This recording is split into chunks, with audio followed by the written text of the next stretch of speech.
Reject modernity, embrace masculinity, the masculine edge. Hey everybody, welcome back to another video, and today we're going to be going over The Rational Male, written by Tomassi, and today we're going to be going over the 9 Iron Rules of Tomassi, written by Tomassi, author of The Rational Male, a very insightful book for every man to read, because in a world as irrational as now, it's best to keep our rationality within us, because we as human beings, we are naturally irrational beings. Now you may think that you, my friends, may be rational, but the truth is, you're not, and neither am I. So, to start off with, let's start with rule number 1, which clearly states, frame is everything. Always be aware of the subconscious balance of whose frame in which you are operating. Always control the frame, but resist giving the impression that you are. Frame is everything, my friends. If your woman is not entering your frame, then you are indirectly entering her frame. And most of the times, it never works out. In psychological terms, frame is an often subconscious, mutually acknowledged personal narrative under which aspices people to be influenced. One's capacity for personal decisions, choices for well-being, emotional investments, religious beliefs, and political persuasions, amongst many others, are all influenced and based by the psychological narrative framework, under which we are most apt to accept its normacy. And the concept of frame is whose reality in which you choose to operate in relation to a woman. Okay? So gentlemen, you gotta keep your masculine frame about you. Otherwise, if not, you are going to be following her feminine frame. And that's not going to work out now, is it? The second iron rule is never, under pain of death, honesty, or dishonesty, reveal the number of women you've slept with or explain any detail of your sexual experience with them to a current lover. Okay? Now, he goes on to explain, to say that this simple act, whether you offered the information or she dragged it out of you, always comes off as pretentious and is often the catalyst for an avalanche of emotional resentment, if not outright emotional blackmail from an insecure woman. This is a rookie mistake that will only take you once to learn. For if a woman puts you on the spot by directly asking you for this information, always sidestep this covertly. Alright? This works wonders in this situation and still keeps the air of mystery and challenge about you. Okay? For when a woman resorts to overt communication, because covert communication is being her native language, she's generally exhausted her patience to be covert, and this is the desperation tactic for an insecure woman. Okay? So fellas, she don't need to know your body count. She don't need to know how many women you've been with. Just give a good average number. You know, my friend used to say that anytime a woman would ask him how many women he's been with, he always just say 7. And not pay too much attention to that. Okay? Because when you start to brag, it starts to come off as, oh, I've been with so and so. I've been with this amount of women. That is a terrible, terrible way to base your worth as a man. Okay? Because you only get value as a man not by the amount of women that you have sex with. No. It comes to the amount of lives that you change and what you're able to create and contribute to society. Okay? So remember this rule, my friend. Just don't brag about your body count. And don't make it look cool. Keeping that information or being ambiguous to it plants a seed of competition anxiety and stokes her imagination. For when she knows she's your first, you just abdicated the frame to her in any kind of relationship. Okay? So always keep a strong frame, gentlemen. Okay? Keep that strong masculine frame within you when you're dealing with a woman. Okay? But it's gotta be authentic too. Just you can only fake masculinity, you can only fake confidence for so long until eventually she'll sense and she'll smell that the authenticity off of you. So it's gotta be real. Iron rule number 3. Any woman who makes you wait for the sex, or by her actions implies she is making you wait for the sex is never worth the wait. Gentlemen, I've seen this happen many times before, where men would just simply take a girl out for a date, many dates, 4, 5, 10 dates, wait almost a month, 2 months, a year, until they're actually able to get any sex. And ultimately they're playing a fool's game, because the simple reason is this: women will make rules for betas but break rules for alphas. I guarantee you, if any of you have been in an encounter with a woman, you've gone on a date with her or what have you, and she mentions to you, oh, I don't have sex on the first date, or I need to go out on at least 10 dates before I sleep with a guy, you will know fully well that this chick has given up sex almost immediately on the first date, or if not sooner, and within a few minutes with another guy that she's met that instantly turned her on. Okay? Meanwhile, she makes you a good guy, a good man who wants good intentions with this woman. She will make you wait instead, and still give the other man the sex immediately within just a few, very little intention.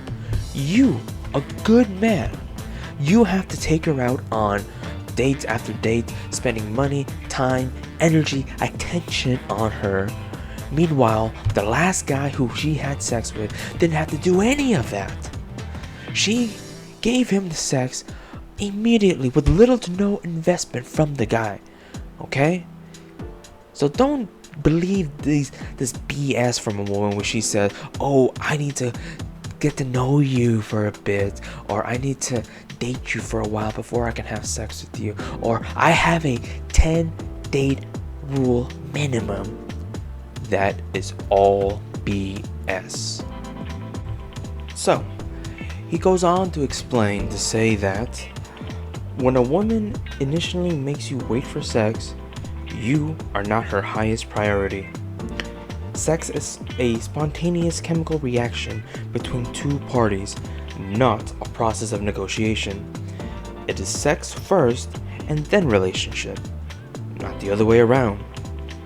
For the girl that tells you that she needs to be comfortable and wants a relationship first is the same girl who hooked up with the hot guy in the foam cannon party in Cancun on spring break just half an hour after meeting him. For all women can be sluts. You just have to be the right guy to bring it out of them. And the simple reason is because of this, gentlemen, is that genuine desire cannot be negotiated.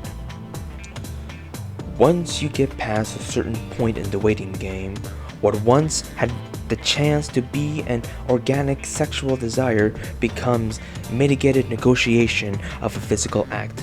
Just the fact that you're having to make a case for yourself, even covertly, is evidence that there are other factors inhibiting her capacity to be sexual with you. In any circumstance, sex with you is not an urgency for her. If she is perceiving your value as high as it should, she will not hesitate longer than a few dates to become sexual, and she certainly won't tell you she's making you wait. Hypergamy does not afford a woman much waiting time with a man that she sees as superior stock. Overtly agreeing to wait for her to become sexual is anti-seductive. It confirms for her that you aren't a sexualized player to her. For a real alpha male wouldn't wait for sex, and she knows this. You want her to be so into you that she is willing to break the rules. The ideal situation is for her genuine passion to be so uncontrollable for you that she renounces her religion and throws her convention to the wind just to be with you. Because waiting for sex is not building rapport. No. Rapport is a connection. It is an implied trust between two acting agents who previously had never met or only had limited knowledge of each other. That is where rapport is built. And it cannot be built if you're constantly waiting for sex. In 3 dates, you'll know if her desire for you is genuine or if it's mitigated by something else. Maybe it's another guy that she has in rotation. Maybe it's about sexual hang-ups she had filibustering, or she's in the down phases of her menstrual cycle, or whatever it may be. But in 3 dates, you should be able to know. And ultimately, you should be having sex by at least 3 dates, so you know whether or not that she fully and truly desires you, and if not, she just simply doesn't. Iron rule number 4, which says, never under any circumstances live with a woman you aren't married to or planning to marry in within 6 months. And I can tell you why, gentlemen. It's because when you move in with someone, you see every side of them. You'll see them at their worst. You'll see them in the morning when they wake up and their hair is all undone. They don't look that presentable to them. You see them in their most natural, bare, naked state, and which is many times unflattering. Okay? And you have to know whether or not you're gonna stick with that or not long term, especially with a woman. And also, the biggest reason too is when a woman moves in with you, you remove all competition anxiety completely, okay? Because you're always there.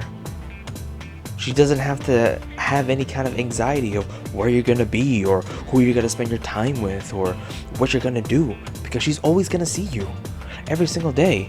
And eventually, the more she's gonna get used to you, the more she's gonna see you, slowly her attraction is gonna dwindle, especially in the early stages, okay? Now, if this is, of course, a marriage or a really long-term relationship, then no, this could definitely be a benefit. But if it's new and you don't plan on marrying this chick or being with her long-term, you should not move in with them in any situation, especially if you're moving in to her house, to her place, because that is a recipe of disaster just waiting to happen, okay? Because when you move into a woman's place, you have no authority, you have none of the responsibility other than bills, because in her mind, she is the leader the queen or king of the castle, and you are lower than her. Okay? So if you are gonna have a woman move in with you, make sure you plan on being with her long term, even marrying her if you need to, and make sure it's on your terms and on your house. He goes on to say that you are utterly powerless in this situation. Never buy a home with a girlfriend. Never sign a rental lease with a girlfriend. Never agree to move into her home, and absolutely never move a woman into your own established living arrangement. Let me explain. If you live with a woman, you may as well be married, because upon doing so, every liability and accountability of marriage is then in effect. All that competitive anxiety and its resulting sexual tension that made your single sex life so great is then removed from her shoulders, and she can comfortably relax in the knowledge that she is your only source of sexual intimacy. Moving in with a woman implies commitment, and whether you commit to anything, you lose your two most valuable resources: options and the ability to maneuver. Iron rule number 5, which states, never allow a woman to be in control of the birth. It is called birth control because someone is controlling the birth. Fellas, as a man, especially in this country of the great old USA, you have little to no reproductive rights to your child, to your seed. Very little to no rights. You can be with a girl for months, excited that she tells you that she's pregnant and that you guys are having a baby, and just all of a sudden she could be like, you know what? I don't want to have a baby anymore. I'm gonna go get rid of it. Even though you may disagree with her wholeheartedly, even though you want to be the father, you have no say in that. She can totally, within her right, walk into a clinic and get rid of that baby. Ultimately, a woman's ability to be able to do this, to go to a clinic and to get rid of her baby, just like that, is a sign that she is exercising her sexual strategy by having the children of the most high value man that she can acquire. And unfortunately, if that ain't you, there's not much you can do about it. He goes on to say that there are presently 41 different types of contraception available for women, but for men, there are only 2: a vasectomy or a condom. Your only line of defense against her choice. The only thing separating a man from a lifetime, not just 18 years, of interacting with the decider of altering the course of his life is a thin layer of latex. So always have protection. For a woman without education, or even with and without means, an unplanned pregnancy may be a pretty good prospect, especially when every law and social expectation weighs in her favor. If a man does everything in his power to avoid a pregnancy and can prove his intent, and the woman still becomes pregnant, even by fraud, that man is still liable for that pregnancy. And the reason for that is this: women are 100% protected, and men are 0% protected. And I would go as far as to quote that cases in where a man marrying a single mother later divorces her and is still expected to pay for future child support for a child that he did not even father, even without official adoption of that child by the man. This isn't a scientific problem, my dear friends. This is a cultural one. Mothers want to be mothers. Men are only fathers when a woman decides this for him, even in the happiest of marriages. Taking her birth control is up to her, and is rarely would a guy be certain on a daily basis that his partner was faithful to taking her pill. The obvious answer is to put men in control of the birth, which means, fellas, wear a condom. However, the nature of men's birth control is reactive, and even in the case where a man has the condom in his pocket, he can still be thwarted by her only saying, "Don't worry about it, I'm on the pill." The control shifts, but the accountability never does. Because the truth is, there are no accidental mothers. Any woman who chooses to be a mother, it is totally and utterly within her choice whether or not she wants to conceive that baby or not. See, and this is why the topic of accidental pregnancy is so humorous, because if a woman wants to become pregnant, she can do so with impunity and contrive any excuse she'd like about accidents. But the guy is an idiot for not wearing a condom and taking responsibility for his actions, even if he's led to believe she is taking control of her contraception.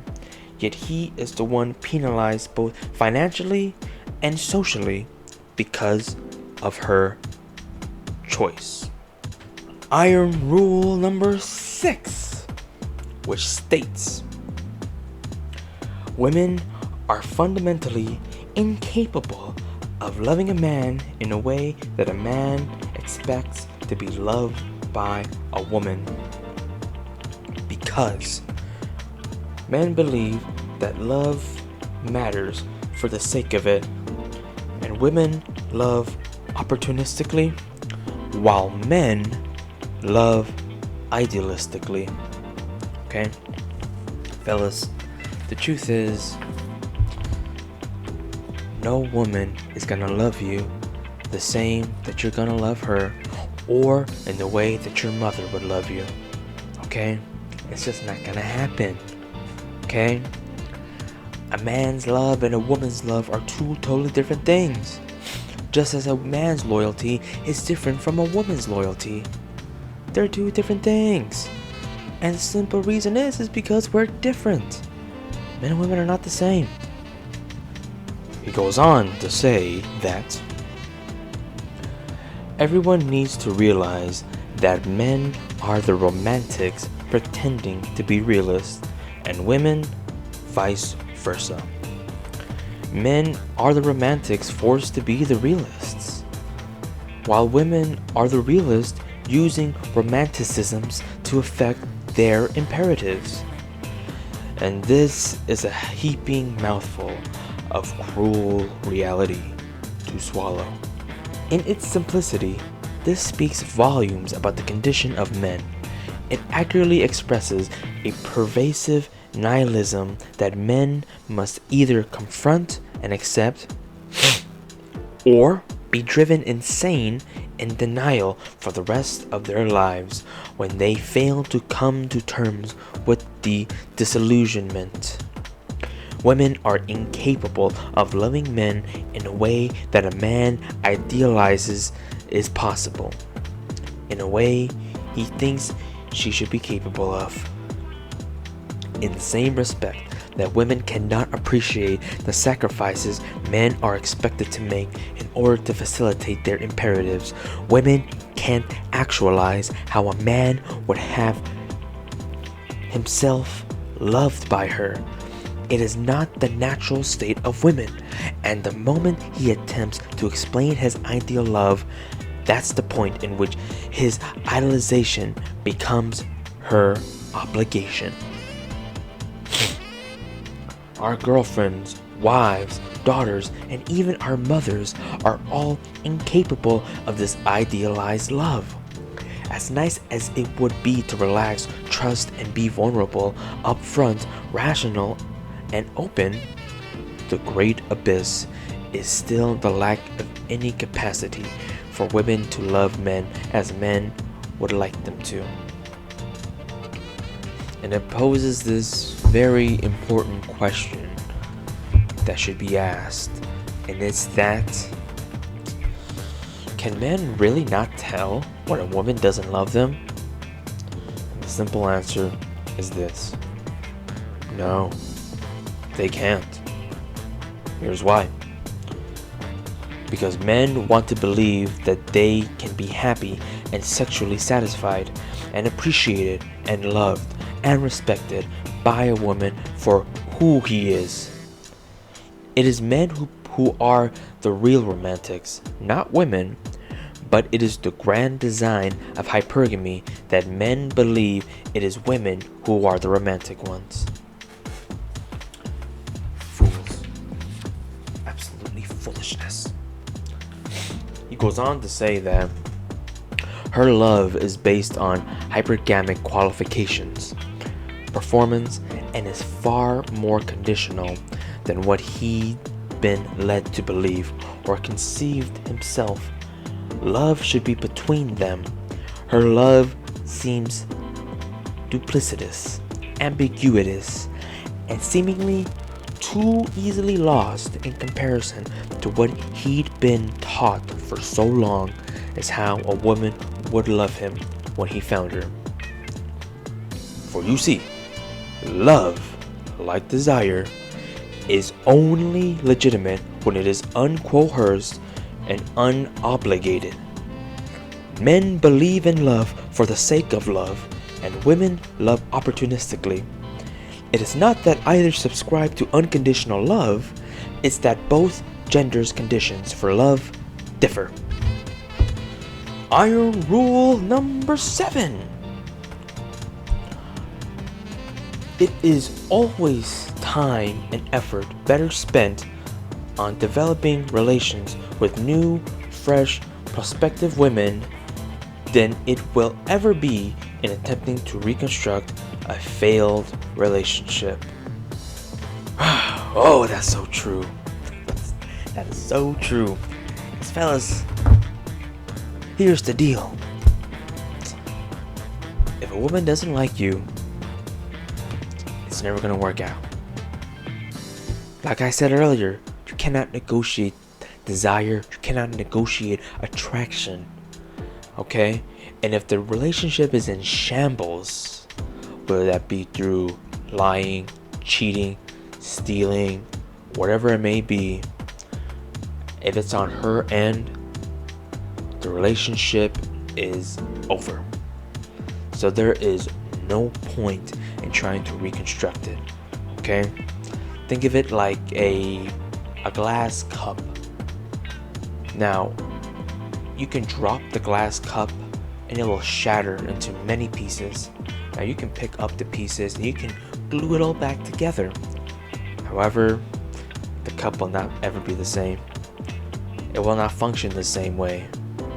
You will not be able to use it the same way as you did before, and it will look completely worse than what it was before. So the right solution? Throw that cup away and go to the store and buy a new one. Same with a woman. If the relationship does not work out, dump her, kick her to the curb, and go get another one. He goes on to say that even if you could go back to where you were, any relationship you might have with an ex will be colored by all the issues that led up to the breakup. You know what the end result of those issues have been. Only healthy relationships are founded on genuine mutual desire, not a list of negotiated terms and obligations.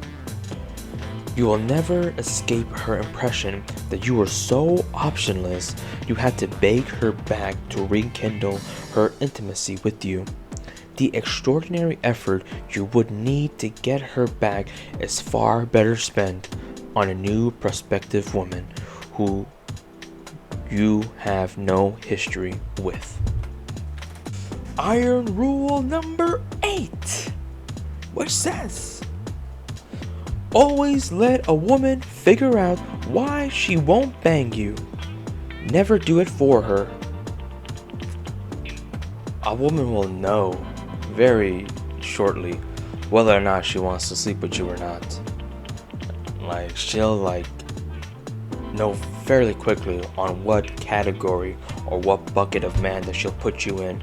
Whether she'll put you in the friend bucket or the bang bucket. You can't be in both of them.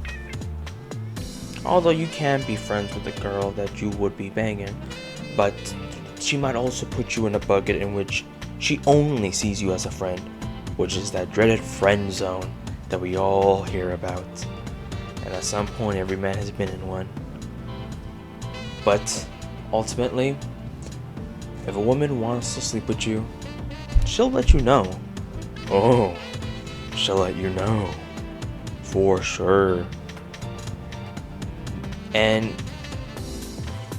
even if she doesn't, because more than likely a woman will not tell you that she's not that interested. More than likely, because women, they hate confrontation.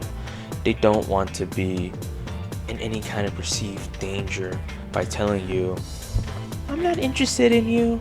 I don't wanna take this farther. I don't wanna ruin our friendship. I don't want us to ruin what we have now by having sex.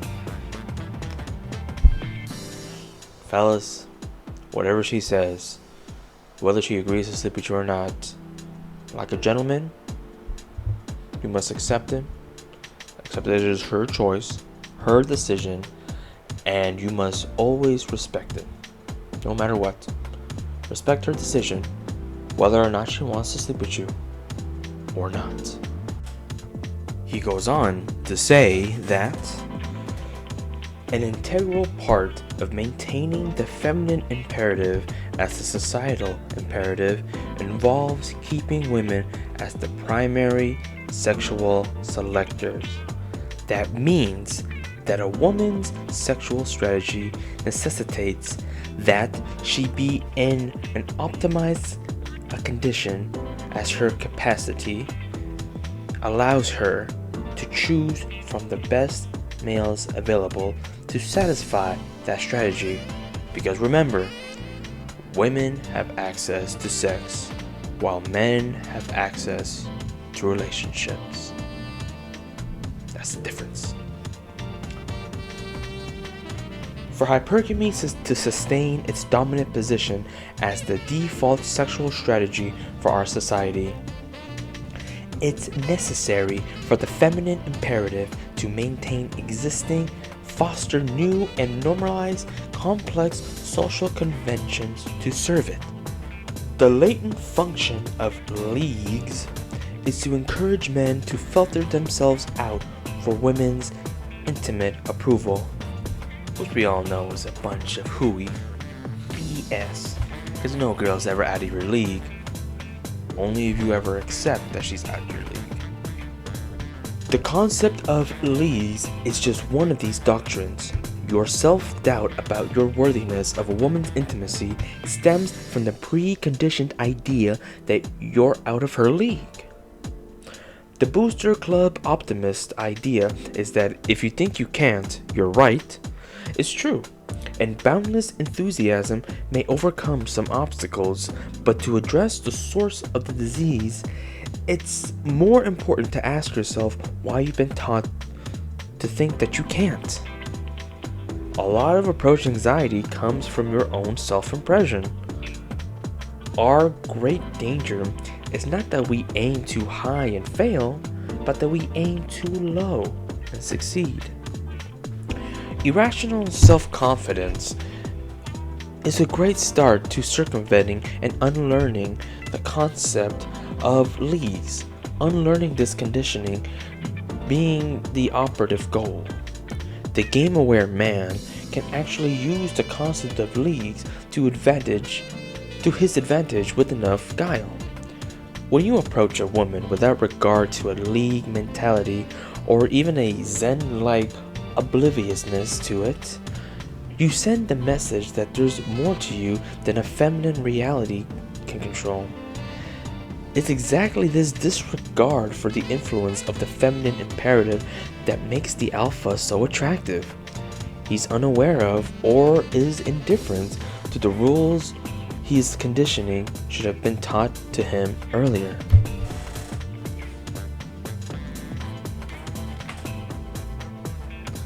So remember, fellas, no girl is too out of your league, only if you accept it. Now granted, not every woman is going to give you the time of day, unless you meet a certain caliber. There are many women out there who literally will not even mess with you, talk with you, associate with you whatsoever if you're broke, if you're out of shape, if you have no game whatsoever. Lots of women will. There are plenty of women out there who have a minimum requirement, especially if they've been exposed to those types of high value men. And an average man comes in who just simply will not bring any attention to her or will not stimulate her anyway. But still though, having that obliviousness to it all, to the concept of leagues, and that unnatural confidence that stems from you, it almost radiates outward to a majority of women. So if you want to approach, just go and approach. Win or lose, at least you made the attempt. And finally, iron rule number 9. Never seriously self-deprecate with a woman you intend to be intimate with. Apologizing for a lack of game is not game. See, being self-deprecating to oneself could be humorous for a while, but if that's your only shtick, if that's your only source of comedy, it's gonna get old really quickly, okay? Because if she can sense that you're the kind of guy that just does not see highly of himself, how is she gonna see that in you if you don't see that in yourself? I'll give you an example. There was one time I was at the gym, right? Me and my buddy were working out, doing what we were supposed to do, and passingly, as I was grabbing some equipment, I heard this guy talking with this girl, very attractive young lady, and this guy, he's a bit of a dork, to say the least. And not only in how he presented himself, how he looked and how he showed himself looking, but just also how his demeanor. Because I didn't hear the full extent of his conversation with this lady, but I knew it was short, and I knew it was not going to lead to anywhere.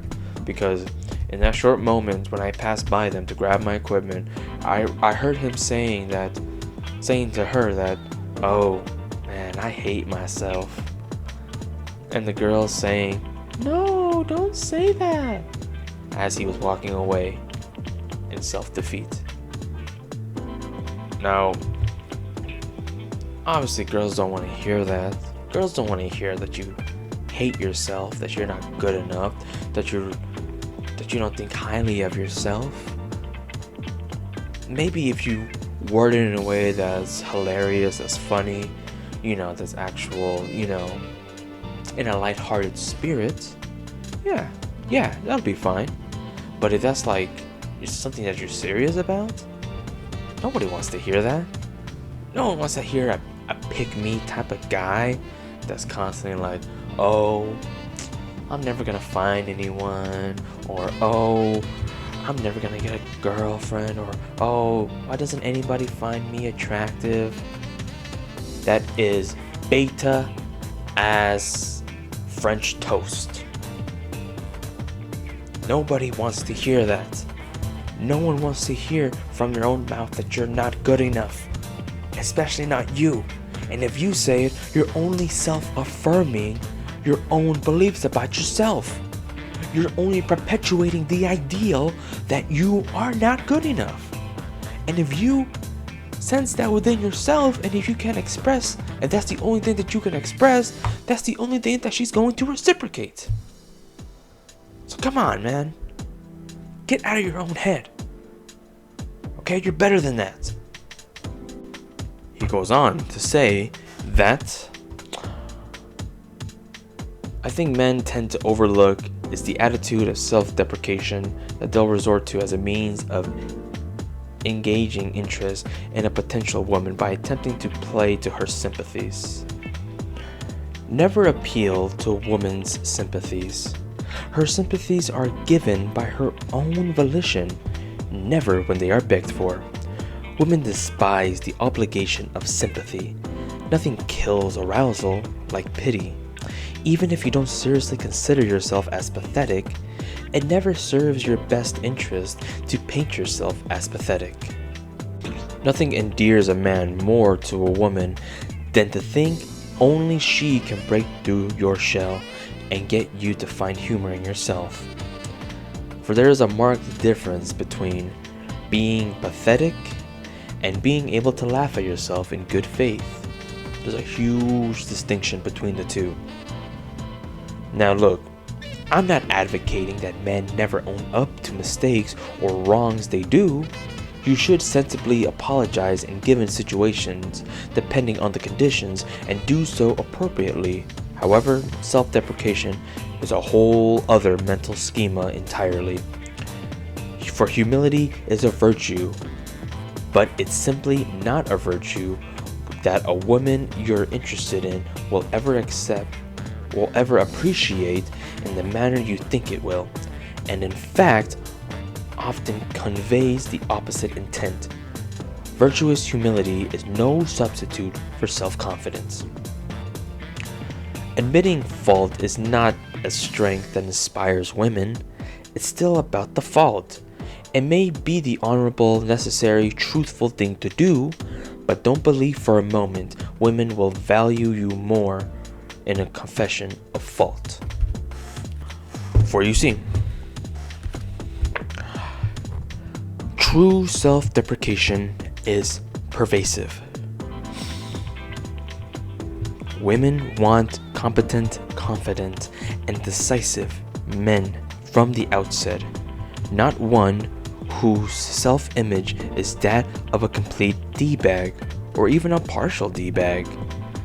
And this stereotype of the quirky but lovable guy who bumbles his ways into a woman's heart may work for romantic comedies, but not in the real world.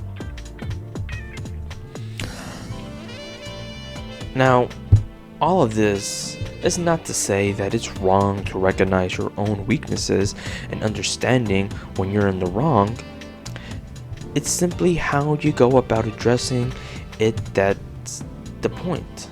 There are plenty of ways to assume the responsibilities of fault that aren't self-deprecating.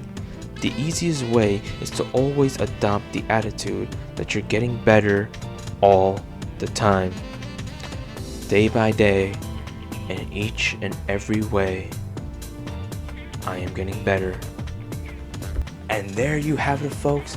That right there was just a small portion of Rollo Tomassi's The Rational Male. An amazing book. And honestly, after doing this list, I'm actually quite inspired to read the whole thing over again, because it is simply filled with knowledge and filled with so much insight about men to female dynamics, about hypergamy, about game, about understanding female nature, all that good stuff. For Rollo Tomassi, he is a really wise man. He knows what he's doing. He's been in the game for a long time. He's a man who knows his stuff, because I know for a fact that earlier in his earlier 20s, in his younger years, he was in a rock band with a significant amount of fame, that he was always around women, okay? And now he is married, happily married, with his wife being one of his biggest fans. So he knows what he's doing, and he constantly is out there on YouTube, always has a weekly podcast out in which he talks about this stuff. So I recommend that you check him out. I'm also going to link this book as well as all of his other books down in the description below, so you all can get a chance to read. Because, fellas, you gotta arm yourself with knowledge. You gotta arm yourself with how to deal with these women and how to better understand and make peace with the world, and to become rational about it. Because in a world of irrationality, we must find center within ourselves, and hopefully you all can find a path to becoming the rational male. And with all that said, thank you all for watching, and I'll see you in the next one. Bye bye.